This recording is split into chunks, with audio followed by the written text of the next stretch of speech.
राजकारणात अनेकदा असं म्हटलं जातं की दूर तिथेच असतो जिथे आग असते. 4 डिसेंबरला अहिल्यानगरच्या जामखेडमध्ये एका 33 वर्षीय नृत्यांगणेचा दीपाली पाटीलचा मृतदेह एका लॉजमध्ये लटकलेल्या अवस्थेत सापडला. सुरुवातीला पोलिसांनी याला अकस्मात मृत्यू म्हटलं, पण त्यानंतर स्थानिक आमदार रोहित पवार यांनी एक ट्विट केलं आणि संपूर्ण महाराष्ट्राच्या राजकारणात खळबळ उडाली. रोहित पवारांनी प्रश्न उपस्थित केला होता की यामागे कोणत्या उच्चपदस्थांचा हात आहे, आणि आता या प्रश्नाचं उत्तर मिळायला सुरुवात झालीय. या प्रकरणात एक मोठं नाव समोर आलंय, संदीप गायकवाड. कोण आहे हा संदीप गायकवाड? तर तो आहे भाजपचा माजी नगरसेवक. रोहित पवारांनी जो संशय व्यक्त केला होता की या प्रकरणाचे धागेदोरे एखाद्या मोठ्या राजकीय घराण्याशी किंवा सत्ताधारी पक्षाशी जोडलेले असू शकतात, ते आता खरं ठरताना दिसतंय. एका नृत्यांगणेचा मृत्यू, एक लॉज, बंद खोली आणि आता एका भाजप नेत्याचं नाव आरोपी म्हणून समोर येणं, हे सर्व कशाकडे निर्देश करतं? हे फक्त आत्महत्येचं प्रकरण आहे की त्यामागे काहीतरी भयंकर घडलंय? आजच्या या व्हिडिओमध्ये आपण जामखेडच्या या हाय प्रोफाईल प्रकरणाचा आढावा घेणार आहोत. आपण बघणार आहोत की संदीप गायकवाडचं नाव कसं समोर आलं, पोलिसांचा तपास कोणत्या दिशेने सुरू आहे आणि रोहित पवारांच्या आरोपांमधील ती अदृश्य शक्ती नक्की कोण आहे. नमस्कार मंडळी, तुम्ही पाहत आहात तुमच्या हक्काचं चॅनल आपला महाराष्ट्र न्यूज. तर मंडळी, व्हिडिओला सुरुवात करण्याआधी तुम्हाला एक आठवण करून देते. तुम्ही तुमच्या हक्काच्या आपला महाराष्ट्र न्यूज या चॅनलला सबस्क्राईब केलं नसेल तर लगेच सबस्क्राईब करा. तर मंडळी, या केसच्या मुळाशी जाण्याआधी 4 डिसेंबरला नक्की काय घडलं हे समजून घेणं अत्यंत महत्त्वाचं आहे, कारण तिथेच या गुन्ह्याची पहिली कडी लपलेली आहे. दीपाली गोकुळ पाटील, वय 33 वर्ष, मूळची कल्याण, जिल्हा ठाणे. पोटाच्या खळगी भरण्यासाठी आणि कलेच्या आवडीपोटी ती जामखेडच्या एका कला केंद्रात काम करत होती. ती जामखेडच्या तपनेश्वर गल्लीत आपल्या काही मैत्रिणींसोबत भाड्यानं राहत होती. गुरुवारी सकाळी ती घरातून बाहेर पडते. कारण काय सांगते तर मी बाजारात जाऊन येते. एक अत्यंत सामान्य कारण. पण ती बाजारात जातच नाही.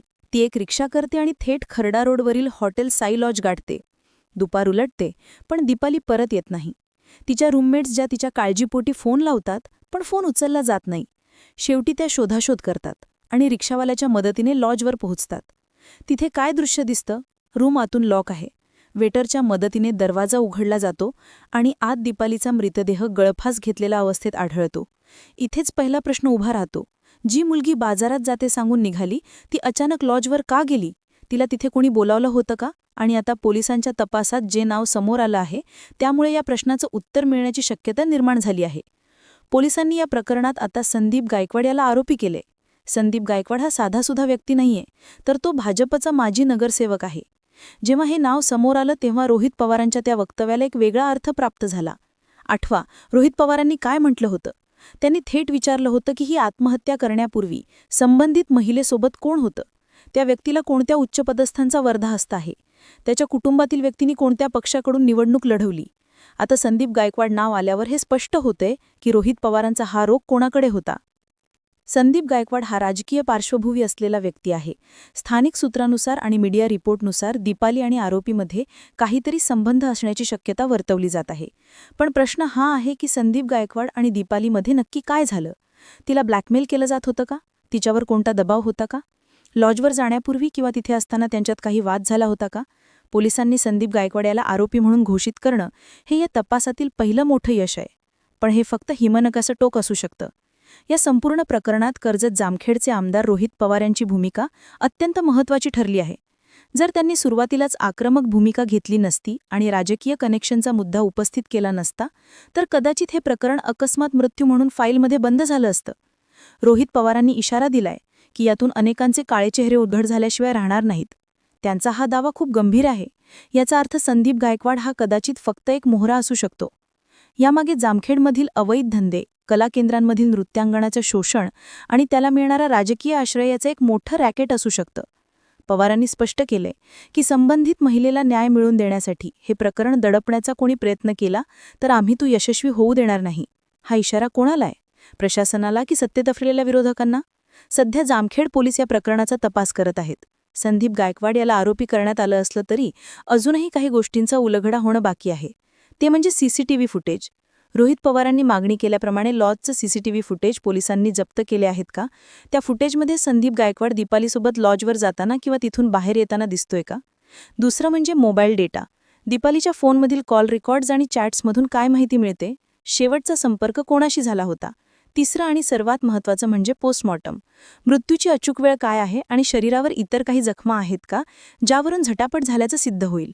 जामखेडसारख्या छोट्या शहरात जेव्हा एका सत्ताधारी पक्षाच्या माजी पदाधिकाऱ्याचं नाव अशा गंभीर प्रकरणात येतं तेव्हा पोलिसांवर राजकीय दबाव येणं स्वाभाविक आहे. आता पोलीस हा दबाव झुगारून निष्पक्ष तपास करणार का हे पाहणं महत्त्वाचं ठरेल. मित्रांनो, या घटनेकडे फक्त एक क्राईम स्टोरी म्हणून बघू नका. ही घटना आपल्या समाजातील एका बेसूर वास्तवाकडे बोट दाखवते. दीपालीसारख्या हजारो मुली पोटा पाहण्यासाठी कलाकेंद्रांमध्ये काम करतात, पण अनेकदा कलेच्या नावाखाली त्यांचं वस्तू म्हणून शोषण केलं जातं. आणि जेव्हा एखादा राजकीय व्यक्ती यात गुंतलेला असतो तेव्हा या मुलींकडे मदतीसाठी कोणताही मार्ग उरत नाही. संदीप गायकवाडसारखे व्यक्ती, ज्यांच्याकडे पद आहे, प्रतिष्ठा आहे, त्यांनी समाजाचं रक्षण करणं अपेक्षित असतं. पण जेव्हा रक्षकच भक्षक बनतात तेव्हा सामान्य माणसानं, विशेषतः महिलांनी, कोणाकडे पाहायचं? दीपालीच्या आत्महत्येने किंवा हत्येने पुन्हा एकदा प्रश्न उपस्थित केला आहे की महाराष्ट्रात महिला खरंच सुरक्षित आहेत का? आणि विशेषतः अशा क्षेत्रात काम करणाऱ्या महिलांना आपण सन्मानाने जगू देणार आहोत की नाही? या प्रकरणाचा शेवट काय होईल हे अजून सांगता येत नाही, पण एक गोष्ट नक्की, रोहित पवारांनी आवाज उठवल्यामुळे आणि आता संदीप गायकवाडचं नाव समोर आल्यामुळे हे प्रकरण सहजासहजी दडपलं जाणार नाही. आम्ही या केसवर लक्ष ठेवू आहोत. जशी नवीन माहिती येईल तशी ती तुमच्यापर्यंत नक्की पोहोचवू. तुम्हाला काय वाटतं?